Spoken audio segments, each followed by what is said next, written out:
Jadi sekilas aja di sini saya mengulas minggu lalu kita bahas circular flow, yang mana ini adalah model basic untuk economics ya, mikroekonomics.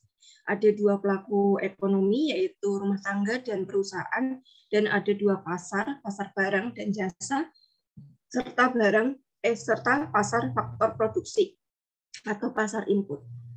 Yang mana ada dua aliran juga, flow of input dan output, serta flow of dollar atau flow of money-nya.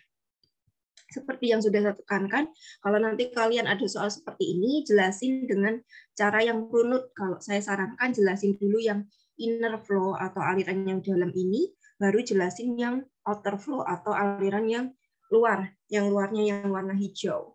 Nah, itu lebih runut ketika Anda menjelaskan. Dan jangan terpaku, apakah ini passwordnya di sebelah kanan, apa sebelah kiri. Yang penting kalian paham dulu. Dilihat secara sama di sini, kalau ternyata labor and capital di sebelah sini dan household sebelah sini, berarti saya startnya dari mulai sebelah kanan. Kecuali householdnya pindah sini, maka nanti startnya dari sebelah kiri muter. Ini rumah tangga menyediakan input faktor produksi, ada labor, capital, dan land. Lalu masuk di dalam pasar faktor produksi, ditawarkan di sini untuk disewa dan dibeli oleh perusahaan sebagai faktor produksinya, sebagai input untuk memproduksi barang dan jasa, yang mana ini dipasarkan di pasar barang dan jasa, dan pembeli sebagai buyers, membeli barang jasa tersebut. Nah, dalam membeli barang jasa tersebut, si pembeli ini mengeluarkan sejumlah spending, dan spending ini akan menjadi revenue bagi si perusahaan atau pendapatan. Nah, perusahaan tadi dalam menyewa ataupun membeli inputnya, dia wajib membayar biaya kompensasinya berupa wages ya untuk labor, rent biaya sewa untuk tanah, profit untuk biaya sewa ketika dia pinjam modal ke masyarakat. Nah, inilah yang akan menjadi income atau pendapatan rumah tangga. Nah, itu sekilas terkait circular flow.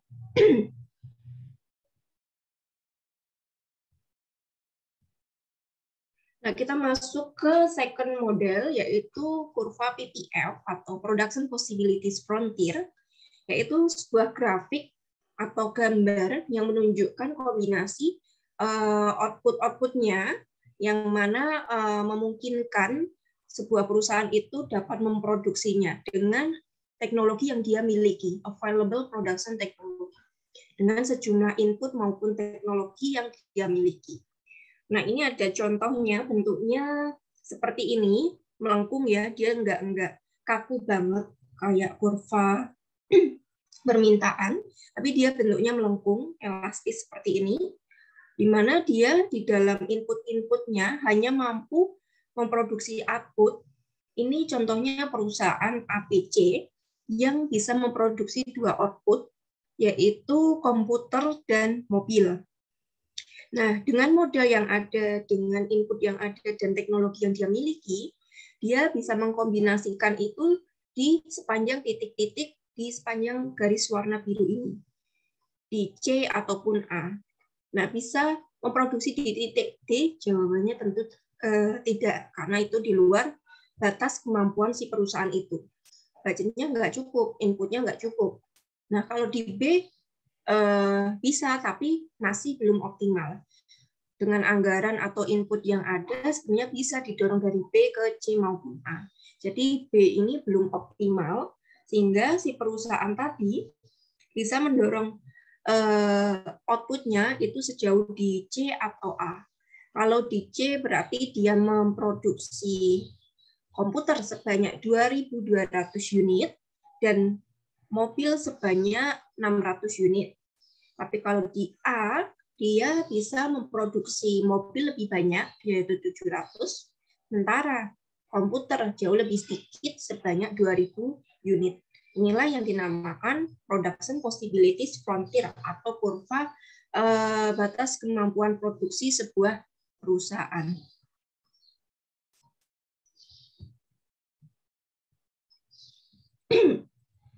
Nah, di dalam model yang kedua tadi, PPF ini, itu kita mengilustrasikan di dalam satu grafik itu tadi ada efek efisiensi, kemudian trade-off, kemudian opportunity cost, dan juga economic growth-nya. Kenapa efisiensi? Mana sih yang paling efisien dari ini? Dari 4 titik ini tentunya C dan A. Kalau B itu belum cukup efisien atau belum optimal, kalau D apalagi itu nggak mungkin ya, atau inefisiensi. Trade-off itu apa? Mengorbankan sesuatu dengan hal yang lain lebih optimal.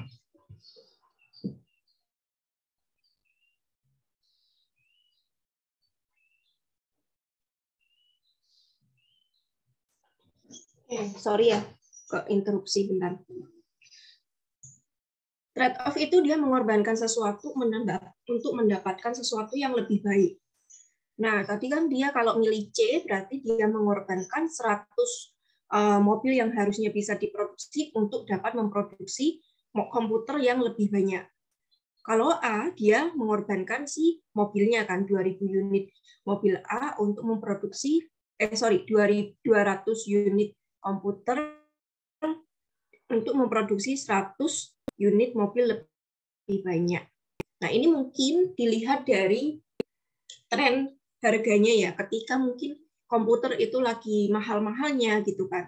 Si perusahaan bisa berinisiatif untuk lebih banyak memproduksi komputernya dibandingkan mobil. Nah, sebaliknya ketika mobil ini tren harganya lagi naik-naiknya, mungkin ya adanya apa sekarang itu mobil yang hybrid, mobil dengan bahan bakarnya berupa baterai ya, nikel yang lebih ramah lingkungan, maka dia bisa mendorong penjualan mobil lebih banyak karena demand-nya lebih banyak. Bisa jadi seperti itu. Dan opportunity cost. Nah, ini apakah kurva PPF bisa shifting atau bergeser? Bisa. Kurva PPF itu bisa bergeser pula. Ini dia yang bergeser hanya di output komputernya aja, dari 3.000 ke 4.000. Tapi kalau yang mobilnya tetap. Kenapa ini yang mobil yang komputer bisa naik? Ini bisa jadi karena si perusahaan itu khusus input apa untuk bahan-bahan membuat komputer itu biasanya mengalami penurunan harga, sehingga biaya kalian udah belajar ini belum sih? Biaya itu kan ada biaya fix sama biaya tetap dan biaya variabel.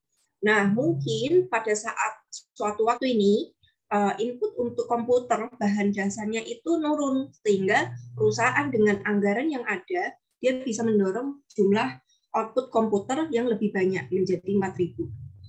Nah, sementara input untuk mobil itu harganya masih tetap, sehingga dia hanya bisa memproduksi ya tetap di 1.000. Nah, nanti sebaliknya ketika inputnya si mobil itu jauh lebih murah dan komputer ini harganya sama, bentuk grafiknya seperti apa? Bentar, saya bikin pensil dulu ya.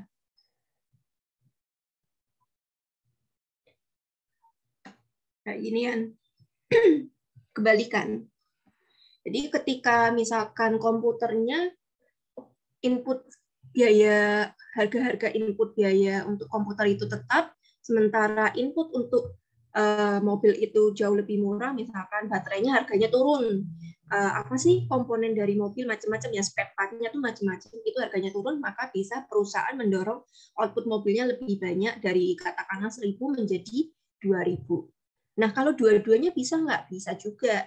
Kan harga input itu fleksibel ya, dia bisa berubah-ubah gitu.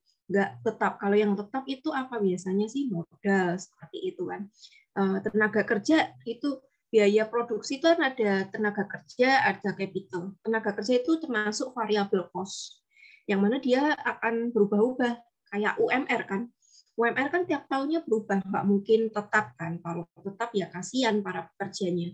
Maka nanti kurva PPF pun akan bisa fleksibel mengikuti dengan perkembangan tren yang ada, sesuai dengan, jangan lupa dihadapkan dengan anggaran atau budget yang dimiliki oleh si perusahaan. Atau bisa kurva PIF bergeser dua-duanya juga bisa. Dengan apa? Dengan adanya kenaikan anggaran perusahaan. Kalau anggarannya tetap ya nggak mungkin dia akan shifting sebanyak ini gitu dua-duanya. Tapi kalau anggaran si perusahaan itu meningkat atau dia profitnya meningkat tahun ini nih bisa sehingga bisa menjadi modal untuk produksi tahun depan. Profit kan biasanya dibalikkan lagi ya, sebagian untuk meningkatkan penjualan di tahun berikutnya dan sebagian untuk ini untuk apa modal dan untuk biasanya dibalikin ke karyawan kayak apa istilahnya kalau akhir tahun tuh ada honor lebih lah dikasihkan ke karyawan karena dia bisa tutup buku profit meningkat di tahun tersebut. Paham ya? Kalau nggak paham tanya ya, silahkan diinterupsi nggak masalah.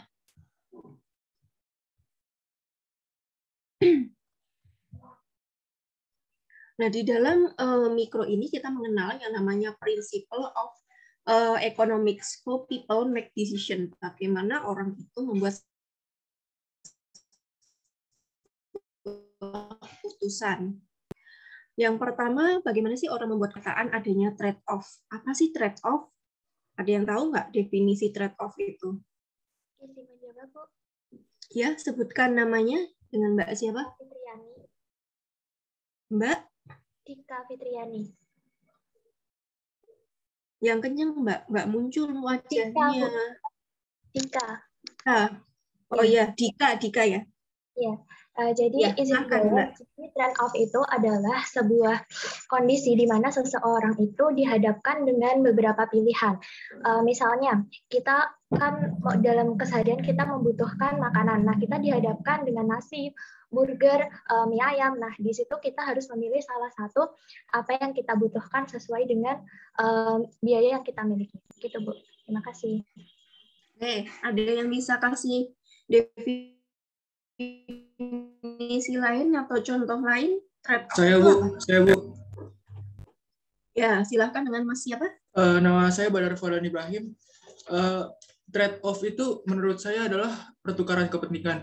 Pertukaran kepentingan ini dalam artian kita harus merelakan satu hal yang kita ingin untuk mendapatkan hal yang lain, Bu. Itu sih Bu, definisi singkat dari saya. Terima kasih. Oke, bagus banget nih Badar. Contohnya apa? Bisa kasih contoh? Atau lempar yang lain?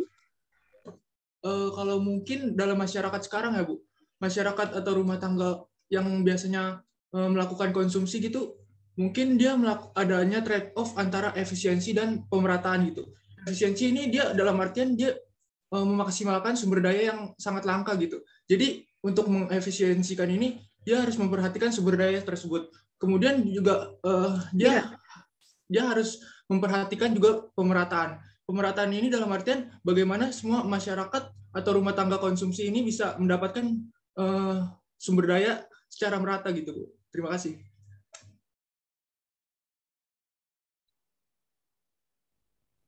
Ada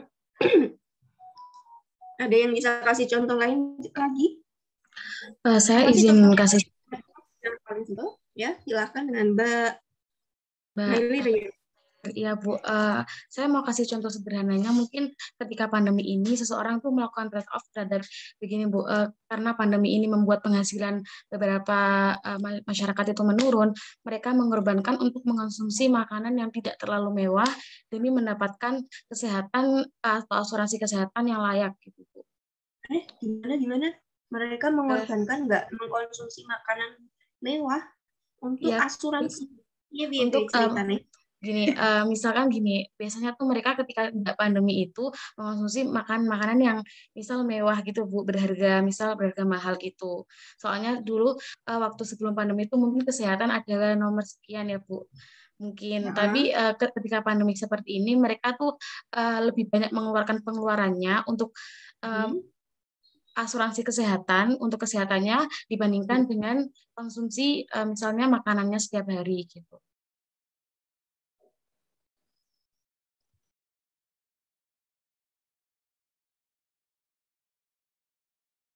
Oke, bolehlah. Ada lagi. Oke, makasih Mbak. Panggilannya apa? Nailir. Iya Bu Oke, Nadia.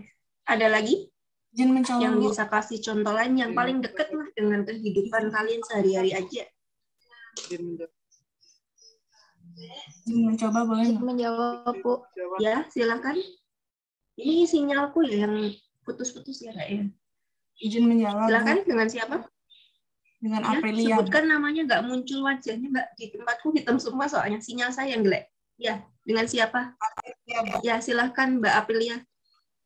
Misalkan ada kita memiliki uang itu untuk membeli pulpen dan buku. Harga pulpen itu misalkan harganya 7.000 dan harga buku itu 5.000. Dan kita trade off lebih memilih beli pulpen dibanding buku. Jadi trade off-nya adalah pulpen dibanding buku. Jadi pilihan terbaiknya membeli pulpen. Oke, padahal fungsinya meskipun fungsinya beda ya. Nah, pulpen dan buku kan fungsinya beda.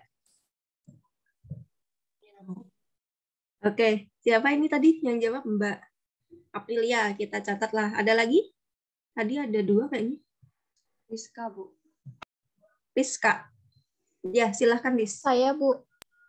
Ya, misalkan contohnya itu seorang mahasiswa itu memiliki motor ke tempat, maksudnya seseorang mahasiswa itu naik motor ke kampusnya itu kan untuk membeli bensin biasanya itu 5.000 atau 10.000.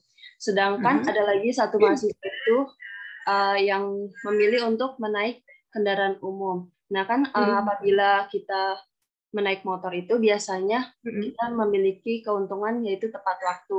Tapi kalau misalkan kita memilih untuk menaik angkutan umum, kita juga tidak capek untuk mengendarinya seperti itu. Terima kasih. Oke, lalu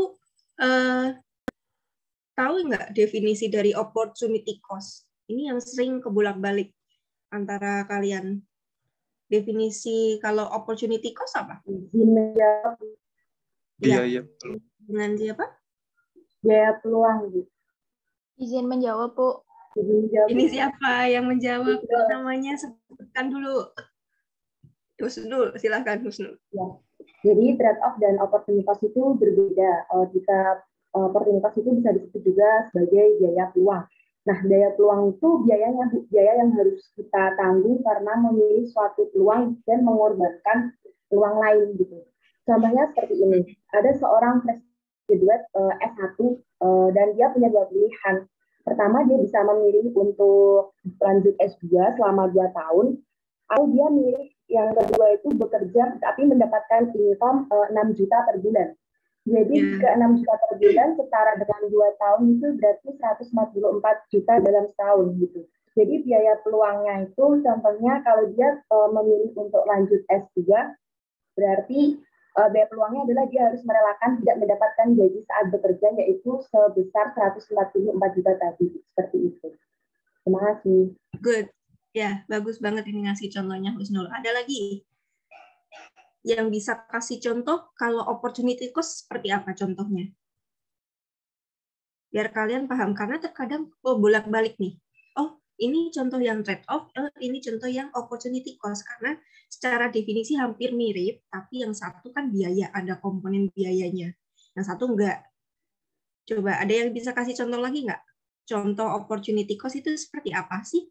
Kalau trade off itu kan yang ditukar ya gitu, bentuknya yang ditukar. Pilihan mana yang terbaik di antara yang ada. Tadi contohnya ya, misalkan pilihan untuk membeli katakanlah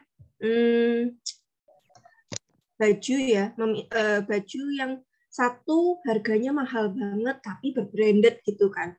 Yang satu harganya wajar aja, misalkan 100.000 dengan 300.000. Yang 100.000 kan nggak berbranded, tapi secara fungsi kan sama, itu untuk menutupi tubuh kita gitu kan. Akhirnya Anda sebagai orang ekonom tentunya memilih efisiensi karena yang lebih efisien dan secara biaya juga nggak cukup mahal, secara fungsi juga samaan, maka saya lebih memilih untuk baju yang harganya 100.000. Nah, trade off-nya berarti barang yang dia korbankan, barang yang dia nggak pilih itu ya barang yang 300.000. Dia lebih memilih untuk barang yang 100.000 dibandingkan yang 300.000. Nah, kalau yang opportunity cost itu yang mana? Opportunity cost kan kalau kita definisikan adalah biaya pengorbanan untuk memilih pilihan yang terbaik itu sendiri. Biaya, ada komponen biayanya. Jadi, opportunity cost dari memilih dua baju itu yang mana? Yaitu berupa 300.000 nominalnya muncul, yaitu sejumlah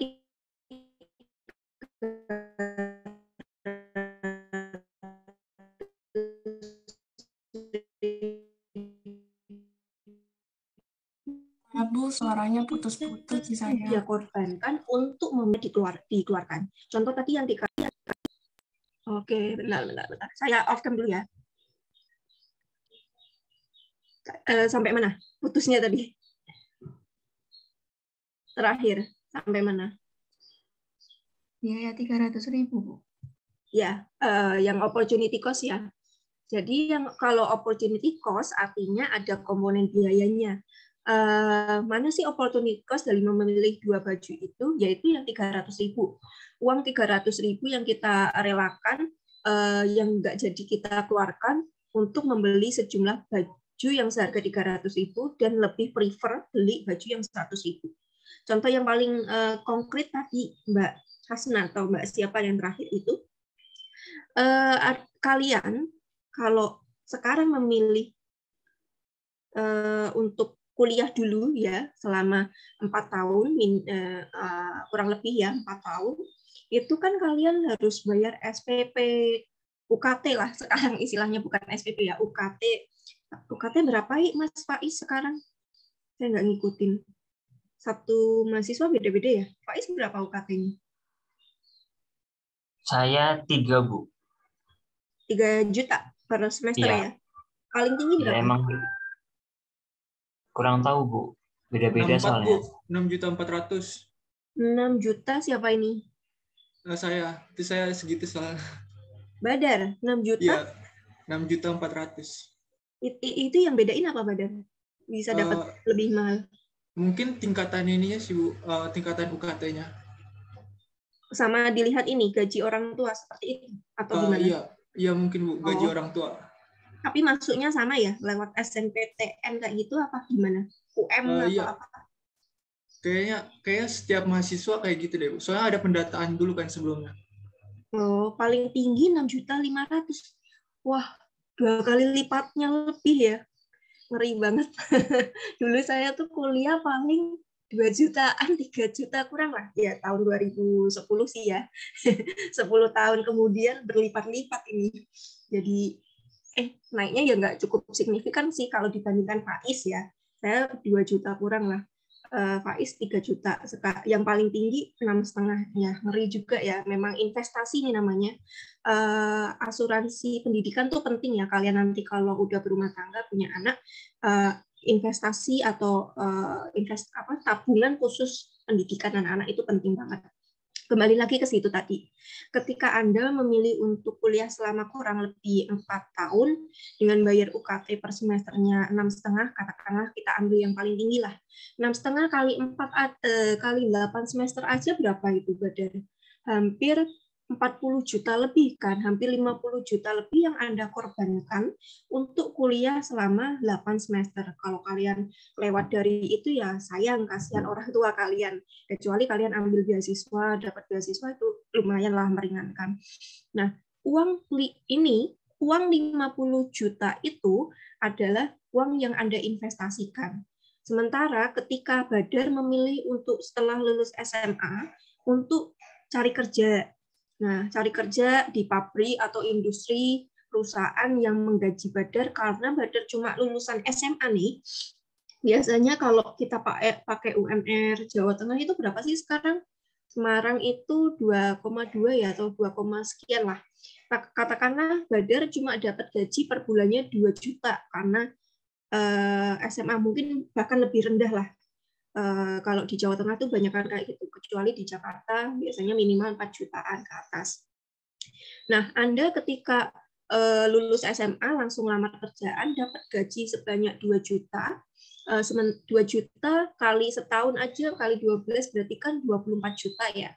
24 juta kali 24 juta kali 4 tahun ya kalian kuliah. 24 juta kali 4 tahun sekitar 88 juta. Nah, ini biaya yang Anda korbankan. Ketika Anda memilih untuk kuliah, Anda hanya mengorbankan 50 juta. Itu belum biaya living cost, kemudian lain-lain loh ya. Nah, dibandingkan Anda untuk memilih untuk bekerja, Anda nantinya akan mendapatkan gaji selama 4 tahun itu sebesar 88 juta. Opportunity cost-nya mana ketika Badan memilih kuliah adalah opportunity cost-nya yaitu 88 juta gaji yang harus Badan terima ketika dia memilih untuk bekerja. Nah, kalau trade-off-nya berarti ini trade-off-nya adalah kesempatan untuk mendapatkan pekerjaan setelah lulus sekolah dibandingkan untuk lanjut kuliah. Kesempatan untuk bekerjanya itu menjadi trade-off-nya. Pilihan terbaiknya mana? Menurut Badar, pilihan terbaik menurut versi Badar adalah kuliah dulu. Nanti kalau di dalam ekonomi pembangunan kita akan mengenal istilahnya lompatan investasi modal manusia, ada lompatan gaji ya. Kalau Anda hanya lulusan SMA digaji 2 juta. Nah, kalau nanti mungkin kalian setelah lulus kuliah S1 minimal mungkin 3 jutaan kayak gitu. Berarti kan meskipun Anda postpone menunda untuk nggak kerja dulu, lebih prefer untuk kuliah, nanti ketika Anda lulus Anda akan mendapatkan lebih. Nanti kalau jangka panjang dibikin grafiknya, itu ada grafiknya ya di mata kuliah EP nanti ya, kalau ketemu saya lagi saya tunjukkan, itu akan melompat. Orang yang lulusan S1 itu jauh lebih tinggi gajinya dibandingkan orang yang lulusan SMA itu secara teori, kecuali yang lulusan SMA itu wirausaha yang udah sukses macam-macam lah. Nah, secara teori, secara umum seperti itu. Semakin tinggi pendidikan seseorang, maka semakin tinggi pula upah yang akan dia terima. Kecuali di faktor eksternal tadi ya, dia wirausaha yang sukses, yang sudah turun-temurun mungkin, nah itu beda lagi. Oke, jelas ya? Bedanya antara trade-off sama opportunity cost. Kalau masih bingung, silakan ditanya loh. Ini di sini juga dikasih contoh trade-off itu apa? Contohnya di sini going to a party the night before you meet them, leave less time for studying. Jadi dia lebih mengorbankan waktunya untuk belajar, untuk menghadapi ujian gitu ya. Tapi dia mengorbankan waktu untuk belajar dan memilih untuk pergi ke pesta. Nah ini trade-off-nya. Nggak ada komponen biayanya kan di sini. Yang kedua ada having more money to buy stuff requires working longer hours which leave less time for leisure. Dia yang dikorbankan adalah waktu untuk leisure time. Leisure time itu menikmati me time-nya dia. Tahu kan? Me time, spending apa yang dia sukai, hobi dia biasanya. Dia bekerja cukup 7 jam sehari, tapi karena dia lemburan untuk mendapatkan uang yang lebih untuk membeli sesuatu yang dia inginkan, dia mengorbankan waktunya untuk keluarga, waktunya untuk bersantai, demi bekerja lebih lembur untuk mendapatkan uang lebih tadi. Kemudian contoh yang ketiga ada protecting the environment requires resources that could otherwise be used to produce consumer goods.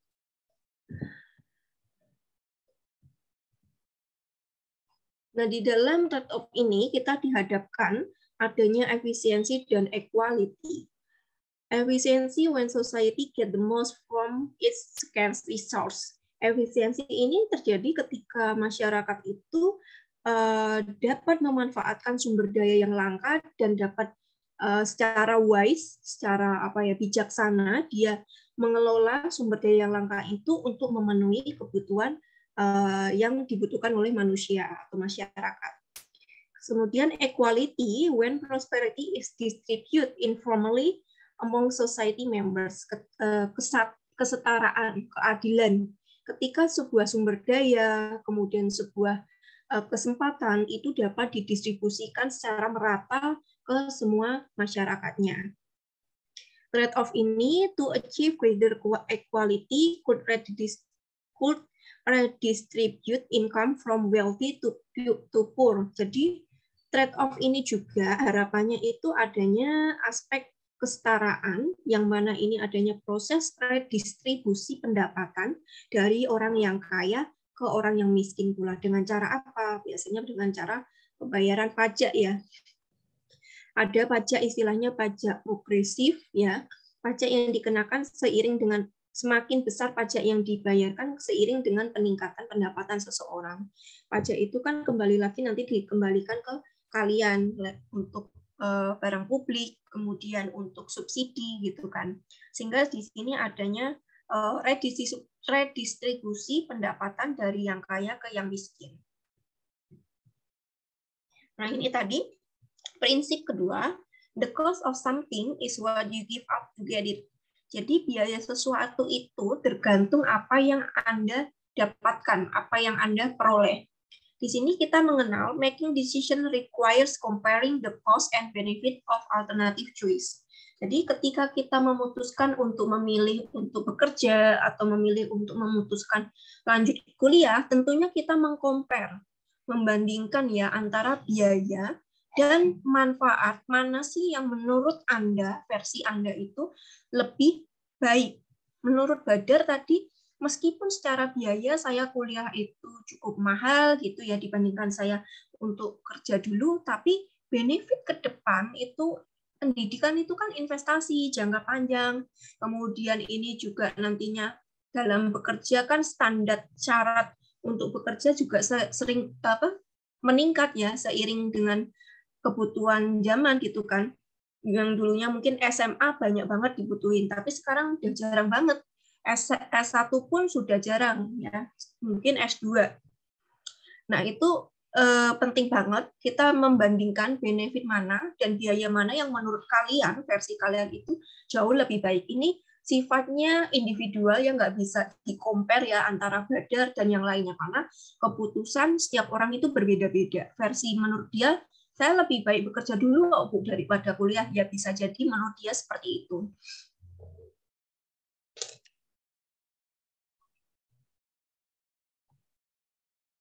Ini contoh tadi lain untuk opportunity cost. Going to college for a year is not just the tuition, books, and fee, but also foregone wages. Ini contoh yang dikasih contoh Mbak siapa tadi. Jadi dia memilih untuk kuliah dulu, yang mana itu dia nggak hanya bayar SPP atau UKT doang, tuition fee, tapi juga bayar buku, biaya lainnya, living cost kalian kalau kalian ngekos, biaya internet seperti ini. Tapi dia juga mengorbankan foregone the wages, upah yang harusnya dia terima ketika dia memilih untuk bekerja terlebih dahulu. Contoh lain, seeing a movie is not just the price of the ticket, but the value of the time you spend in the theater. Jadi melihat nonton bioskop nggak cuma bayar tiketnya doang yang dia korbankan, tapi juga waktu yang dia habiskan untuk nonton bioskop tersebut. Dia habisin 3 jam, 2,5 jam nonton bioskop, seharusnya 2,5 jam itu bisa dilakukan hal yang lain. Prinsip yang ketiga yaitu rational people think at the margin. Orang yang rasional, berpikir secara rasional, itu selalu memikirkan margin atau untung. Systematically and purposefully do the best they can to achieve their objective. Make decision by evaluating costs and benefits of marginal changes, incremental adjustment to an existing plan. Jadi orang itu selalu berpikir secara rasional, mana sih yang memberikan margin lebih tinggi, profit lebih besar dari beberapa pilihan yang ada, opsi yang ada menurut dia. Contohnya, when a student consider whether to go to college for an additional year, he compares the fee and foregone wages to extra income he could earn with the extra year of education. Nah, ini bagi yang tadi, ini kecuali untuk yang lulus lebih dari 8 semester gitu ya. Dia nambah misalkan 1 tahun gitu, 1 semester, berarti kan 9 semester ya. Harusnya SPP sebanyak 6,5 juta itu nggak harus dia keluarin. Yang mana ketika dia udah lulus di waktu yang tepat, 8 semester, itu bisa dia langsung bekerja gitu loh. dia justru akan mendapatkan pendapatan seharusnya. Tapi di sini kondisinya dia itu nambah untuk nambah semester karena telat itu tadi. Ini bukan untung, tapi kan jadi rugi gitu ya. Dia harus bayar SPP lebih lagi 1 semester. Nah, inilah yang nggak diharapkan. Marginnya harusnya ya dia lulus tepat waktu 8 semester sehingga dia dapat margin berupa wage, upah yang bisa dia dapatkan setelah lulus gitu.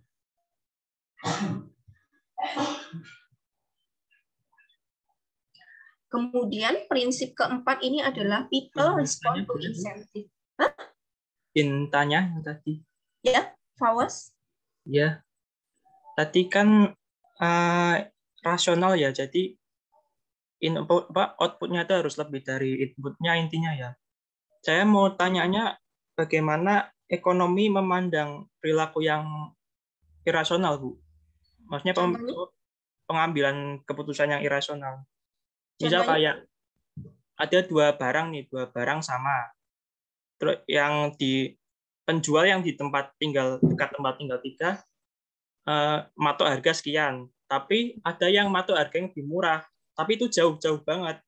Nah, kadang kita gara-gara kepancing cuma harga murah, kita milihnya yang jauh itu, padahal bisa saja kalau kita tambah-tambahan cost dari ongkos ke sana sama di total harga yang yang murah tadi ya hitung-hitungannya mahal juga. Itu gimana, Bu? Kalau di ekonomi. Kamu maksudnya gini, maksudnya Fawaz beli barang yang jauh lebih murah, tapi sebenarnya ada nih, tapi kebalikan, Fawaz beli mahal yang lebih barang yang lebih mahal tapi lebih dekat kayak gitu ya tadi. Iya.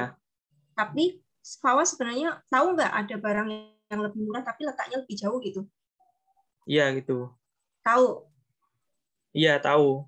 Nah itu kalau misal kan kadang kita mikirnya cuma mikir murahnya aja kan Bu ya, kadang nggak mikir kemana-mana. Nah ternyata ongkos untuk kesannya itu juga kalau di total sama pengeluaran kita malah lebih mahal daripada kita beli di tempat yang dekat kita itu tadi. Itu gimana? Ya, kalau di ekonomi? Tetap itu rasional ya, orang berpikir rasional gitu kan. Kalau Fawaz sudah tahu, misalkan saya lebih baik beli mahal yang agak lebih mahal, beli barang yang agak lebih mahal tapi dekat. Karena tadi kan itu termasuk rasional loh Fawaz, bukan irasional. Fawaz sadar ini lokasinya lebih dekat dan meskipun harganya lebih mahal ya, dibanding saya harus turun ke kota yang jauh lebih. Misalkan Fawaz tinggal di desa gitu ya, Fawaz harus turun ke kota yang mana harus mengeluarkan biaya bensin lebih mahal dan lain-lain. Kalau dihitung-hitung jauh jadinya lebih mahal. Itu rasional tetap, bukan irasional. Kalau irasional tuh apa ya? Contohnya apa tuh Bu? Hah? Contohnya apa? Aku juga Iya makanya nggak ada orang berpikir irasional kan? Ya kan? Yang digarisbawahi di sini kan setiap orang berpikir secara rasional. Fawaz bukan berpikir nggak rasional. Fawaz sadar kalau beli di tempat yang jauh itu meskipun murah, tapi saya harus ngeluarin uang lebih untuk ongkir dan lain-lain kayak gitu kan? Itu kan rasional bukan irasional. Benar nggak? Paham nggak, Fawaz? Iya. Iya toh, itu tetap berpikir rasional, Fawaz. Fawaz tidak hanya berfokus pada harga barang tersebut, tapi memikirkan biaya variabel untuk BBM tadi.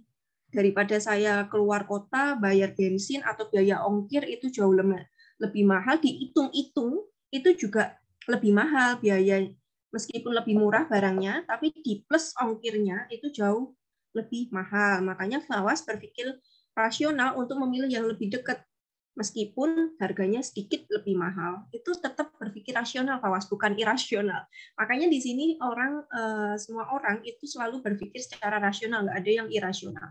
Orang yang berpikir secara irasional maka dia nggak layak kan sebagai orang yang dapat diberi amanat untuk membuat keputusan. Misalkan Anda sebagai pejabat, sebagai pelaku ekonomi yang mana harus sebagai ekonom memutuskan kebijakan-kebijakan yang menyangkut hajat hidup orang banyak. Itu pastinya kan melalui berbagai uji, tes, sehingga orang itu lolos kan untuk menjadi pejabat seperti itu.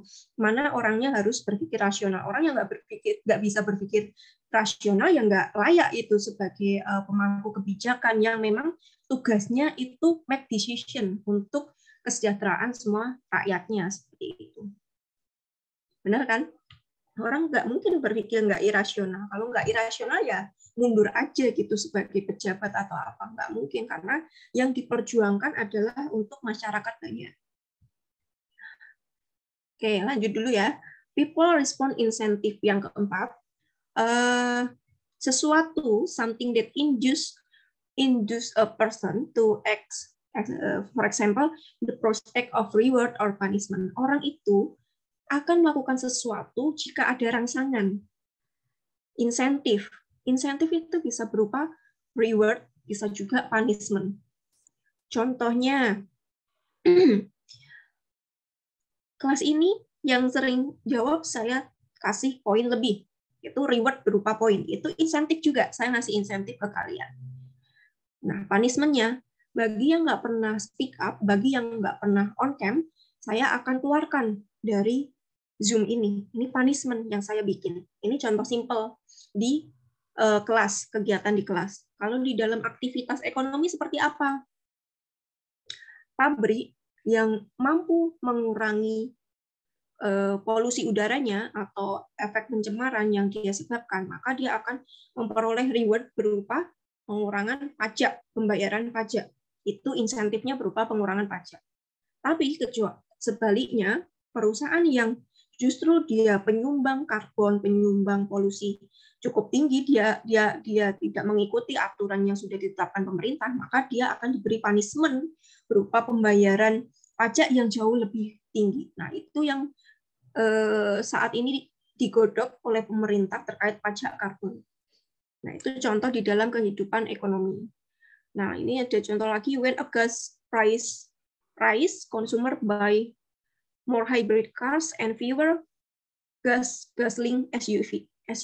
Jadi ketika harga minyak itu meningkat, maka konsumen ini lebih prefer, lebih condong untuk membeli mobil hybrid yang mana berbahan bakar baterai dibanding mobil dengan bahan bakar minyak atau gas ini yang mana harganya harga minyak ini lebih mahal. Yang kedua ada when cigarette taxes increase, in smoking falls. Ketika kalau di kita itu bukan pajak rokok ya, rokok itu masuknya ke cukai, bukan pajak. Beda ya, nanti kalau kalian mengenal ada pajak dan cukai itu fungsinya beda.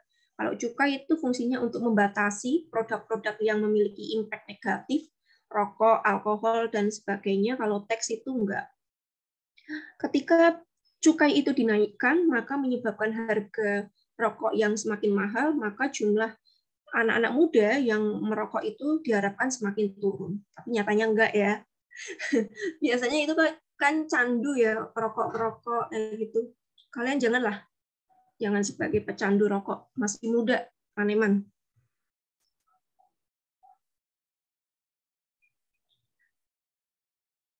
Yang selanjutnya, prinsip kelima itu adalah how people interact, trade can make everyone better off. Perdagangan itu akan membuat semua orang itu menjadi lebih baik.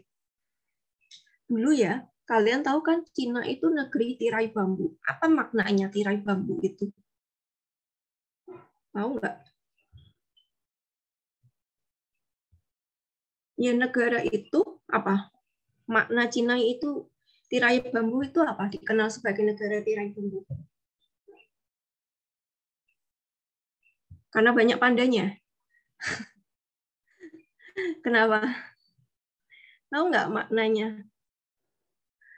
Cina itu dulu kan negaranya tertutup sekali. Dia sangat independen banget, percaya diri banget, pede banget dengan sumber daya yang ada, dengan kemampuan dia sendiri.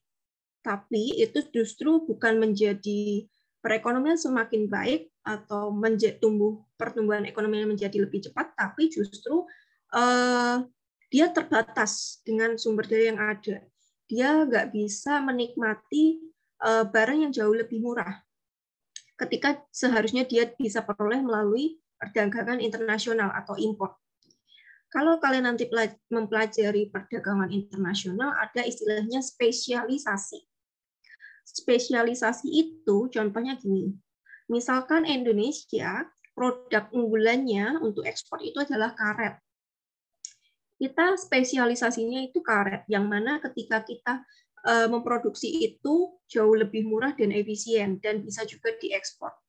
Nah, Vietnam spesialisasinya contohnya misalkan tekstil, contoh aja.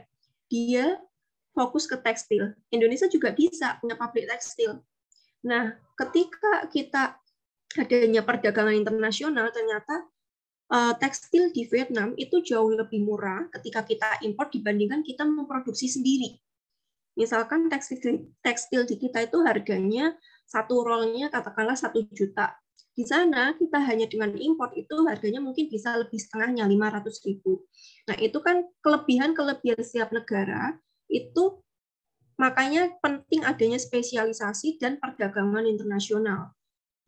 Jadi perdagangan internasional itu bukan yang melulu hal yang buruk, tapi itu bisa menjadi better off for everyone, kebaikan untuk semuanya. Kita lebih baik impor tekstil yang mana itu jauh lebih murah daripada kita memproduksinya sendiri dengan harga yang lebih mahal. Karena apa? Karena di Vietnam barangnya lebih banyak, inputnya lebih banyak, tenaganya lebih banyak dibandingkan kita mungkin bahan baku tekstilnya lebih sedikit, tenaga kerjanya juga terbatas. Contoh aja ya, seperti itu. Nah, ini kan makanya country also benefit from trade and specialization.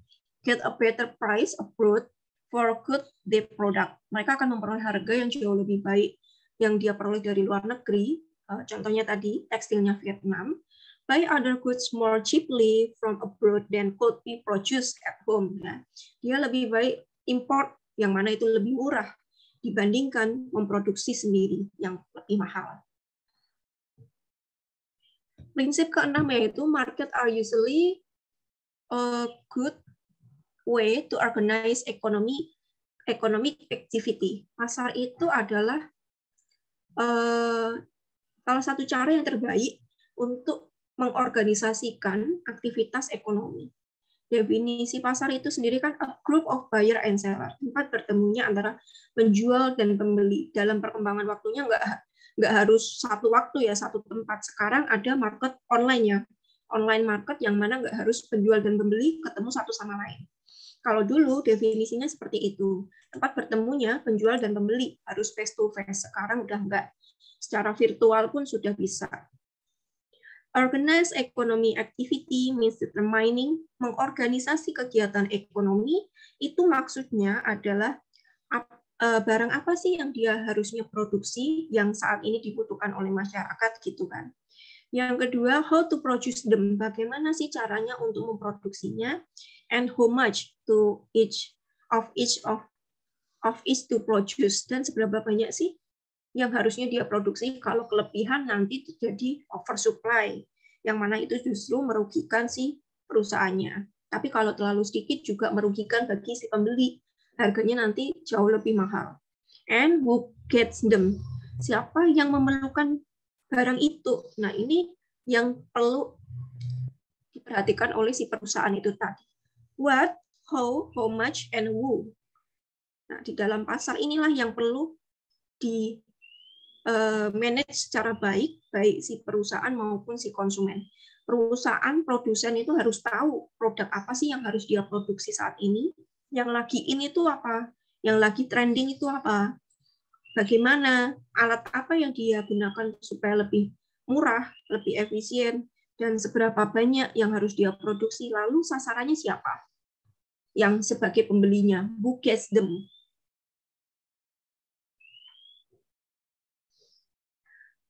A market economy allocates resources through the decentralized decision of many households and firms as they interact in market. Nah, pemikiran paling terkenal Adam Smith ini ya di bukunya The Wealth of Nations tahun 1776, dia mengatakan each of these household and firm acts as if led by an invisible hand to promote general and economic well-being. Apa sih invisible hand? Pernah dengar nggak? Invisible hand apa? Tangan tak nampak. Tangan tak nampak. Maksudnya gimana Mbak Elsa? Tangan nggak ketara itu gimana? Hantu gitu. Tangan tak nampak itu gimana maknanya?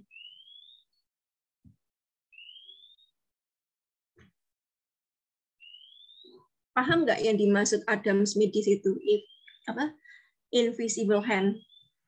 Pernah baca bukunya belum? Belum, Bu. Saya ada tuh soft e-booknya kalau mau kalian. Bukunya Adam Smith. Maksudnya apa? Awas, ada yang lain nggak? Yang belum, Bu. Kita kasih kesempatan yang lain dulu ya, Awas ya. Siapa? Silakan. Ya, terima kasih. Harisma, Bu. Harisma. Silakan Mbak Harisma. Mohon koreksinya ya Bu jika salah. Invisible hand itu di pasar itu seperti ada tangan yang tidak nampak, yang dimana di situ itu seolah-olah mengatur perekonomian begitu Bu. Jadi perekonomian di pasar itu teratur, tetapi pengaturnya itu tidak nampak atau disebut dengan invisible hand begitu Bu. Ada lagi? Oke, terima kasih Mbak Harisma. Ada yang mau menambahkan? Izin menambahkan, Bu. Ya, silakan. Menurut saya, Siti, Bu. Oke, silakan Mbak Siti.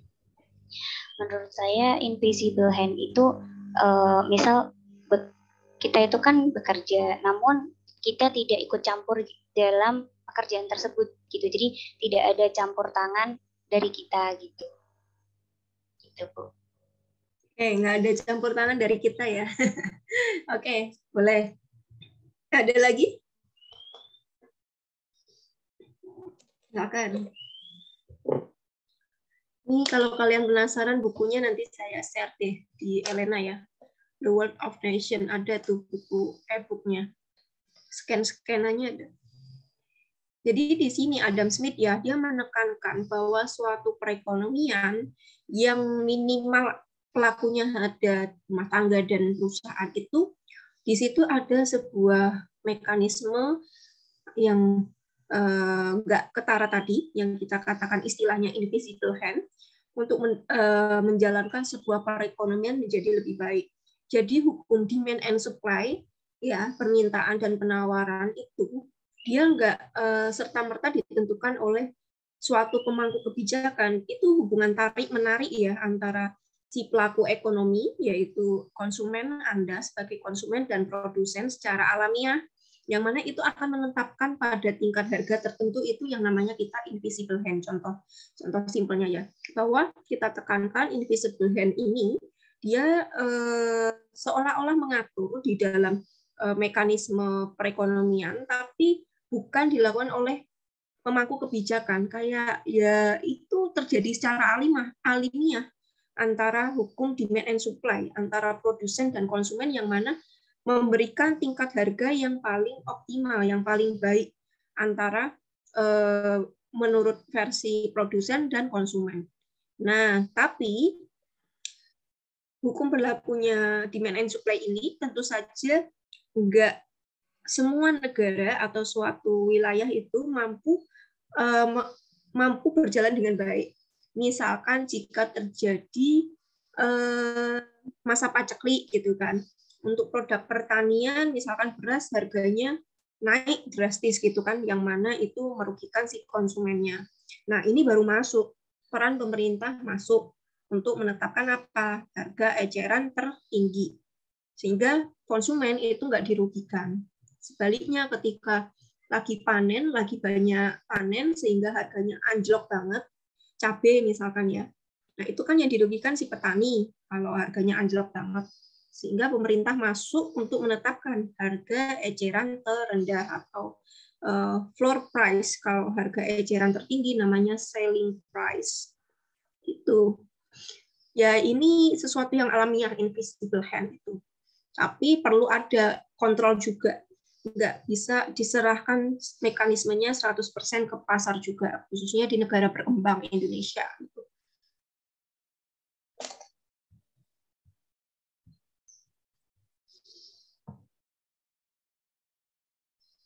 Yang selanjutnya,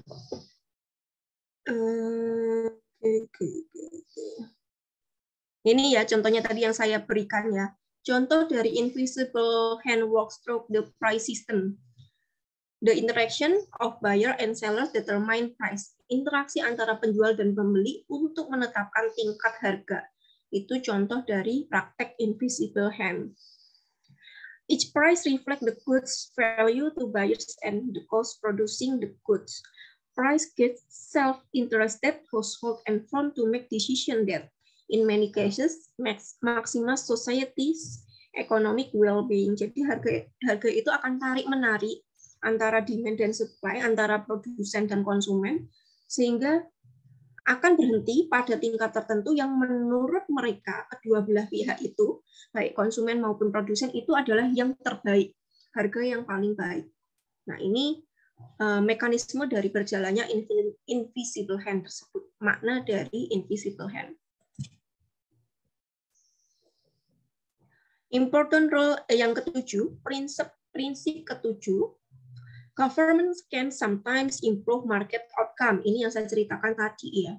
Pemerintah terkadang juga masuk di dalam mekanisme pasar untuk sebagai pemangku kebijakan. Kayak tadi ketika harganya sudah naik banget, nggak mungkin kan rakyat yang dirugikan kayak gitu ya, konsumen yang dirugikan, maka pemerintah masuk menetapkan harga kebijakan. Dan sebaliknya. Important role for government enforce property rights with policy and costs. Dia menetapkan dengan kebijakan harga tadi. People are less inclined to produce, invest, and purchase if large risk of their property being stolen. Ini apa ya maksudnya? Intinya kayak gitu. Pemerintah itu masuk supaya adanya kesetaraan, keadilan kedua belah pihak, baik produsen maupun konsumen. Nah, pemerintah masuk ketika apa? Terjadi market failure tadi. When the market fail to allocate society resources efficiently. Ketika pasar itu gagal untuk mengalokasikan sumber daya itu secara efisien tadi. Ketika harganya naik, kemudian atau anjlok banget, ini dikatakan sebagai market failure atau kegagalan pasar, maka pemerintah masuk dengan cara membuat kebijakan tadi. Apa sih yang menyebabkan market failure? Yang pertama itu eksternalitas, yang kedua adanya market power. Kegagalan pasar yang pertama disebabkan adanya eksternalitas. When the production or consumption of goods affect bystanders.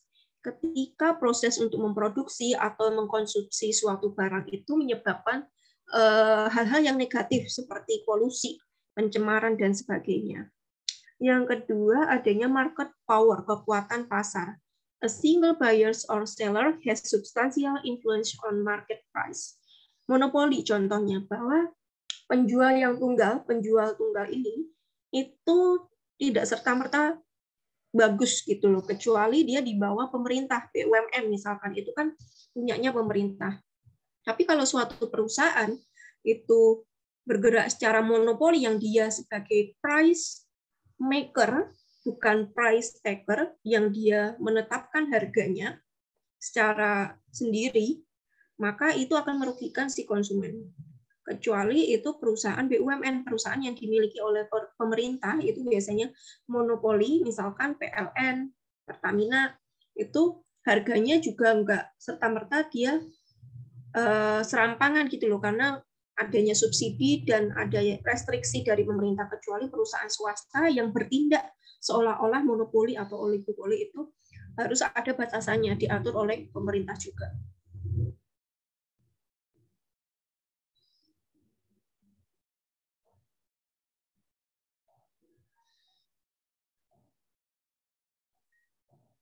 Nah, ini ya, ketika pasar itu terdistribusi secara tidak baik, ya misalkan tadi ada yang monopoli dan sebagainya, sehingga tax or welfare policies can change how the economy pie is divided.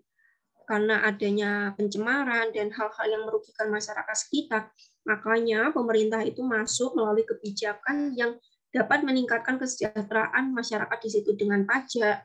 Pajak itu kan dikembalikan lagi ke masyarakat itu, yang bagi yang terdampak tadi akibat adanya pencemaran dan sebagainya.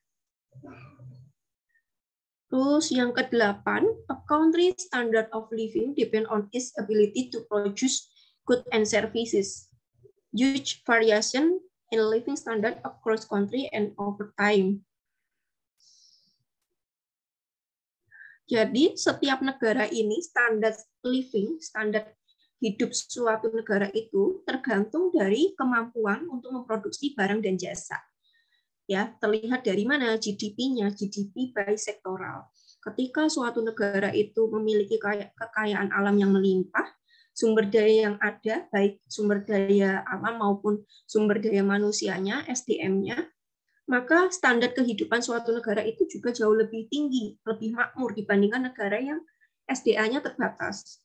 Indonesia ini kan kita ketahui kekayaan alamnya banyak banget. Tapi permasalahannya apa? SDM-nya biasanya yang masih rendah. The most important determinant of living standard adalah productivity. The amount of goods and services produced per unit of labor. Nah, masalahnya ada di sini nih. Produktivitasnya itu seperti apa? Productivity itu apa sih? Contohnya adalah equipment, skill, and technology available to worker. Sementara di kita itu masih terbatas skill untuk tenaga kerjanya, teknologinya masih terbatas. Inilah standar living di kita itu jauh lebih rendah dibandingkan negara maju lainnya. Misalkan tetangga lah, Singapura, Malaysia, mungkin standar livingnya jauh lebih baik. Meskipun mereka sumber daya alamnya terbatas, tapi produktivitas yang ditunjukkan dari tenaga kerja itu lebih maju atau lebih baik dibandingkan di negara kita. Inilah PR besar bagi Indonesia saat ini. Yang ke-9, price rise when the government print too much money. Ini kalau kalian mempelajari moneter, kalian tahulah konsep inflasi seperti apa, bahwa ketika kita banyak memproduksi, banyak mencetak uang, itu justru akan menimbulkan inflasi. Inflasi itu kenaikan harga yang secara terus-menerus dalam waktu yang cukup lama. In the long run, inflation is almost always caused by excessive growth in quantity of money, which cause the value of money to fall. Bisa jadi pemerintah itu nyetak uang terlalu banyak, yang mana menyebabkan harga atau kurs mata uangnya sendiri itu akan anjlok, turun. Terakhir, yang ke-10, society face a short-run trade-off between inflation and unemployment. Nah, ini teorinya siapa? Saya lupa. Hubungan siapa sih? Kok lupa? Philip ya kalau nggak salah. Hubungan antara inflasi dan unemployment atau pengangguran itu selalu berkebalikan ya. Dalam jangka pendek mungkin 1 atau 2 tahun banyak kebijakan ekonomi yang mendorong inflasi dan tingkat pengangguran ini akan memiliki arah yang berkebalikan. Ketika suatu negara tujuannya untuk meningkatkan inflasi, hal ini berdampak pada meningkatnya tingkat pengangguran. Sebaliknya, ketika kita ingin menurunkan tingkat pengangguran, ini berdampak pada turunnya tingkat inflasi. Nah, ini bisa kalian baca sendiri untuk yang resume-nya ya. Ada di bukunya Menq. Silakan kalian baca-baca sendiri, download sendiri bukunya. Kalau ada kesulitan baru ditanyakan.